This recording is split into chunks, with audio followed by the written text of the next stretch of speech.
안녕하십니까. 세계경전 분석 시간입니다. 세계경전 페이지 206페이지 저 세계로의 통로, 죽음의 순간에 내생으로 가는 통로는 거의 투시할 수 없는 신비에 쌓여 있습니다. 임상적인 죽음에서 되살아난 사람들에 의해 의사 죽음의 체험들에 관한 서적들은 어떤 실마리를 줄 수 있을 것입니다. 그들은 어떤 터널을 지나 다른 세계로 가는 것, 빛의 존재를 만나는 것, 아주 따뜻함을 느끼는 것, 사랑을 받는 것 등을 말하고 있습니다. 이 사람들은 문자적인 의미에서 죽은 것은 아니지만 그럼에도 불구하고 죽음에 이르는 길의 첫 단계를 체험했을 것입니다. 그 통로가 어떻게 끝나는지 누가 알 수 있겠습니까? 어느 정도 확실하게 알려진 것은 사후에도 무언가가 존재한다는 것입니다. 사실 어떤 죽은 사람들은 처음에 자신이 죽었다는 것을 깨닫지 못합니다. 그들은 계속하여 스스로 의식적이고 지각력을 갖고 있는 육체적인 죽음을 보기 때문입니다. 육체적인 죽음은 보다 고차적인 존재인 단계로 옮겨가는 것이 지나지 않습니다. 마치 번데기에서 허물을 벗고 나비가 되는 것처럼 그것은 새로운 몸을 입는 것입니다. 편안한 자궁의 세계를 떠나야 하는 태아의 출생에 비유하여 문선명 선생은 그것을 두 번째 출생이라 부릅니다. 출생 전까지 자궁이 태아를 양육하지만 자궁이 파괴되고 태아가 지상의 삶을 위해 그곳을 떠나는 것처럼 죽음 이전까지 육신은 영혼을 양육하지만 육신이 그 수명을 다할 때 영계에서 태어나기 위해 지상계를 떠납니다. 그러므로 삶의 세 단계, 즉 자궁의 수중세계, 지상존재의 공기세계, 사랑의 대기를 숨쉬는 연계가 있습니다. 그러므로 죽음은 두려워해야 하는 어떤 것이 아닙니다. 다른 한편으로 그것은 영혼의 생일로 기념되어야 합니다. 핵심 문제는 과연 우리가 그 세계에서 편안하게 존재할 수 있는 영적 품성을 지닌 영혼을 합당하게 준비했는가 하는 점입니다. 거기서 중요한 것은 오직 사랑하는 우리의 능력뿐입니다. 제2의 탄생. 썩을 몸이 썩지 않을 것을 입어야 하고 죽을 몸이 죽지 않을 것을 입어야 합니다. 썩을 이 몸이 썩지 않을 것을 입고 죽을 이 몸이 죽지 않을 것을 입을 그때에 이렇게 기록한 성경 말씀이 이루어질 것입니다. 죽음을 삼키고서 승리를 얻었다. 죽음아 너의 승리가 어디에 있느냐? 죽음아 너의 독침이 어디에 있느냐? 기독교의 고린도전서 내용이었습니다. 자이나교의 푸자파다 사마디 사타카에 나온 내용을 이어서 이렇게 했습니다. 자신의 영혼이야말로 참된 자임을 아는 자는 죽음을 자신의 영혼의 육체적인 환생으로 여깁니다. 마치 헌옷을 새 옷으로 갈아입는 것처럼 생각합니다. 도교의 장자의 편을 보면 삶을 군살이나 혹이 매달린 것처럼 생각하며 죽음을 종기를 짜거나 터진 것처럼 여깁니다. 너희는 너희가 방출하는 정액을 보았느냐? 그것을 너희가 창조하였는가? 아니면 하나님이 창조하였는가? 하나님은 너희 가운데 누구에게라도 죽음을 이르게 할 수 있으되 좌절하지 아니하면 너희의 양상을 바꾸어 너희가 알지 못하는 양상으로 재창조하시니라. 너희는 창조의 최초의 창조를 알고 있으면서도 왜 그 일을 교훈으로 삼지 않는가? 이슬람의 꾸란의 내용입니다. 여기서 장자의 도교 내용을 좀 더 읽도록 하겠습니다. 삶이 있고 죽음도 있으며 나아감이 있고 들어옴이 있다. 들어오고 나감이 있지만 그 형태를 볼 수 있는 것을 일러서 천문이라고 한다. 바하이 교회 바울라 저서들의 낙수집을 보면 이 세계가 모태에서 평온했던 동안 태아의 세계와 다른 것처럼 천상 세계는 이 세계와 다르다. 하나님이 그 영혼에 임재하실 때 그 영혼은 불멸에 가장 어울리고 천상에서 거주하기에 적합한 형태를 가지게 되리라. 기독교 전도서를 보겠습니다. 은사슬이 끊어지면 금그릇이 떨어져 부서진다. 두레박근이 끊어지면 물동이가 깨진다. 그렇게 되면 티끌로 된 몸은 땅에서 왔으니 땅으로 돌아가고 숨은 하나님께 받은 것이니 하나님께로 돌아가리라. 다음은 힌두교의 우파니샤드의 브리하드 아리냐카의 내용을 보겠습니다. 사람이 꿈을 꾸다가 각성 상태로 깨어나는 것처럼 그는 이 생에서 내생으로 나아갑니다. 사람이 막 죽으려 할 때 지성으로 이루어진 자아를 태운 미세신음, 신음하며 괴로워합니다. 마치 무거운 짐을 실은 달구지가 그 짐에 졸려 신음하듯이 노쇠하거나 질병 때문에 그의 몸이 야위일 때 죽어가는 그 사람은 자신을 사지에서 분리합니다. 마치 망고나 무화과 또는 반년 열매가 가지에서 떨어지는 것처럼 그가 왔던 마찬가지 방식으로 그는 자신의 새로운 거처로 서둘러 가며 거기서 새로운 삶을 시작할 또 다른 몸을 받는다. 그의 몸이 차츰 약해지고 분명히 의식을 잃어가고 있을 때 죽어가는 그 사람은 그에 관한 자신의 감각들을 모으고 감관들의 힘을 완전히 끌어들이면서 자신의 심장 속으로 내려간다. 그는 더 이상 그 형태나 색깔을 볼 수 없다. 그는 보이지 않고 냄새 맡지도 않으며 맛을 보지 않는다. 그는 말하지도 듣지도 않는다. 그는 생각하지 않으며 인식하지 않는다. 육신에서 분리된 모든 감관들이 그의 미세신과 결합하기 때문이다. 그때 신경들이 모이는 심장의 한 점이 자아의 빛으로 밝아지며 그 빛에 의해 그는 눈을 통하여 또는 정수리의 문을 통하여 또는 몸의 다른 어떤 틈새를 통하여 떠난다. 이와 같이 그가 떠날 때 생명이 떠난다.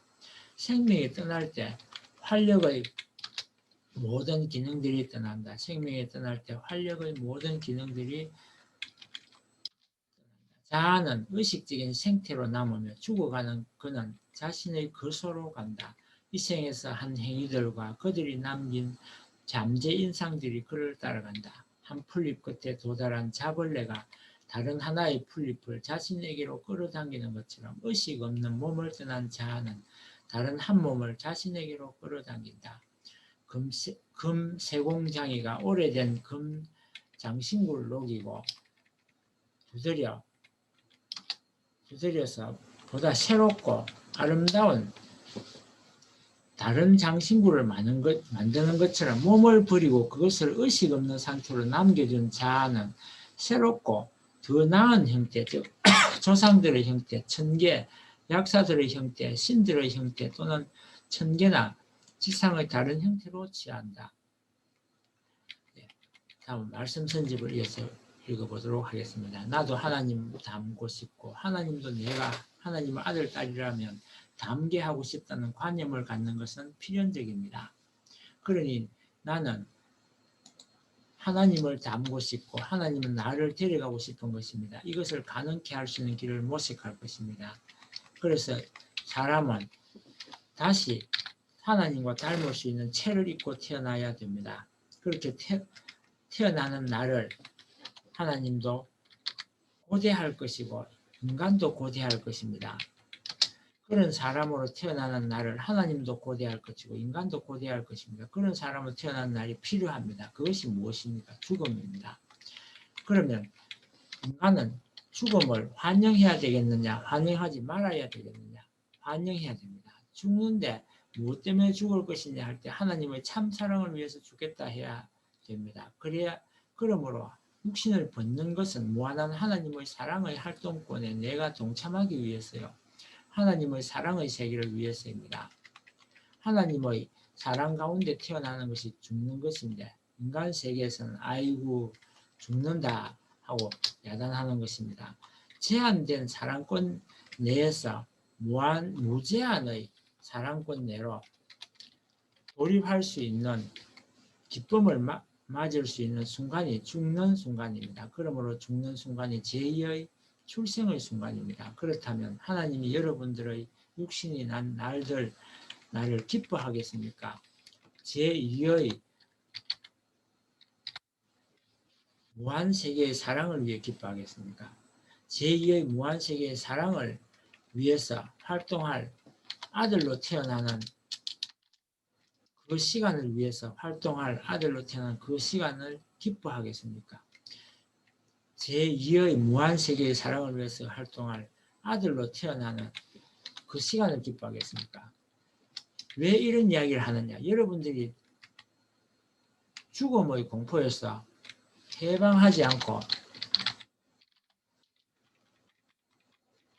해방하지 않고는 하나님의 관계를 맺을 수 없기 때문입니다.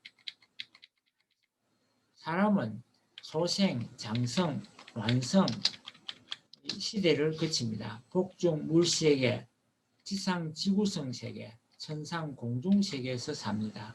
다시 말하면 복중 물시대, 지상에서 태어나는 백년 땅시대, 날아가는 공중시대, 이렇게 3시대를 거칩니다. 복중에서 탯줄로 숨쉴 때와 마찬가지로 공기 파이프인 콧구멍을 준비해 가지고 터져 나올 때 바꿔서 숨쉬는 것입니다. 그것과 마찬가지로 이제 이 세계에서 해야 할 것이 무엇입니까? 태어나서 해야 할 것은 사랑을 체휼하는 것입니다. 체휼하는 일입니다. 사랑이라는 공기를 들이마셔야 됩니다. 어머니로부터 아버지로부터 사랑의 공기를 들이마셔야 됩니다. 사랑의 공기를 공급받아서 다 거쳐가야 됩니다. 사랑의 공기를 공급받아서 다 거쳐가야 됩니다.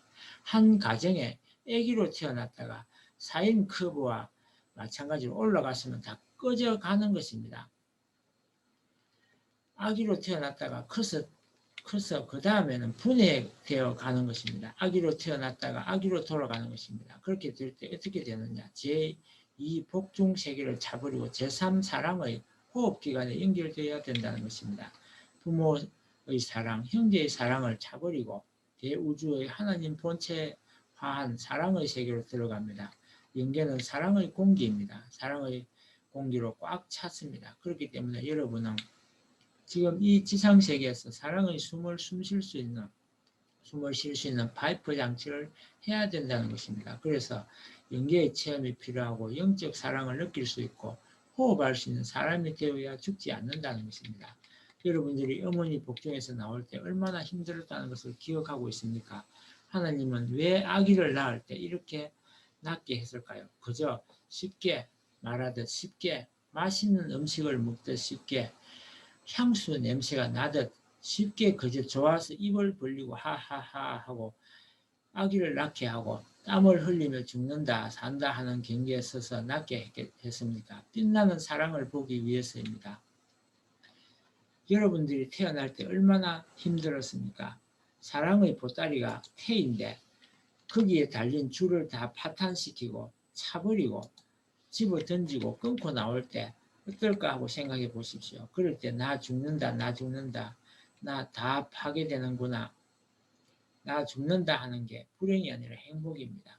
불행의 경계선이 아니라 행복의 출발이었다 하는 것을 태어나서 압니다. 그러나 아기가 죽는 줄 알게 되면 배 안에서 영원히 살려고 하는 것과 마찬가지로 사람들 중에는 오늘날 지상에서 영원히 있었으면 좋겠다고 한다는 것입니다. 안 죽겠다고 한다는 것입니다. 이걸 걷어차고 다시 한번 요동이 벌어지고 아이고 나 죽는다 이러다 보니 후다닥 뛰쳐나오는 것입니다. 그 다음에는 영계 무한한 세계로 태어나는 것입니다. 시간적, 공간적 차원의 세계를 탈출해 버린다는 것입니다. 내가 무한한 하나님이 힘이 있는 끝에서부터 끝까지 순식간에 왕래합니다. 태양빛보다도 빠르고 무엇보다도 빠릅니다. 그러면 배꼽에 달린 탯줄을 어떻게 해야 되느냐? 잘라버려야 됩니다. 마찬가지입니다. 공기의 세계에서는 영인체가 몸뚱이에부터 태아처럼 육신을 빨아들이고 있는 것입니다. 그러다가 육신이 늙게 되면 버리고 나가는 것입니다. 태아가 태어나 어머니 아버지 앞에 사랑의 대상이 되는 것처럼 영인체가 영적 아버지인 영원한 하나님과 상대할 수 있는 사람으로 다시 태어나야 하는 것은 원리 원칙입니다. 태아가 태어나 어머니 아버지와 친구가 될 수 있는 것이 지상세계입니다. 어머니 아버지와 사랑을 같이 할 수 있는 지상세계에 태어나는 것과 마찬가지로 영적 무한한 세계를 통할 수 있는 품에 되신 하나님과 사랑을 나눌 수 있는 영계에 태어나야 합니다. 영계는 어떤 곳입니까? 우리가 영계에 들어가면 머리 위에 있는 숨구멍과 세포로 호흡하게 됩니다. 영계에서의 공기는 지상의 공기가 아니고 사랑입니다. 호흡을 통해서 사랑의 요소를 받는다는 것입니다. 우리가 지상에 살 때도 밥만 먹어서는 안 됩니다. 밥만 먹고 물만 마시고 산다는 것은 밥주머니와 물주머니를 채우는 일일 뿐입니다. 결국 그러다가 죽어간다는 말입니다. 지상에 사는 동안 우리의 모습은 제2의 우리의 존재입니다. 우리가 이 기간에 해야 할 일은 새로운 사랑의 인격을 형성해야 되는 것입니다. 이 땅 위에서 우리가 가령 필요로 하는 것이 사랑입니다. 고아가 무엇입니까?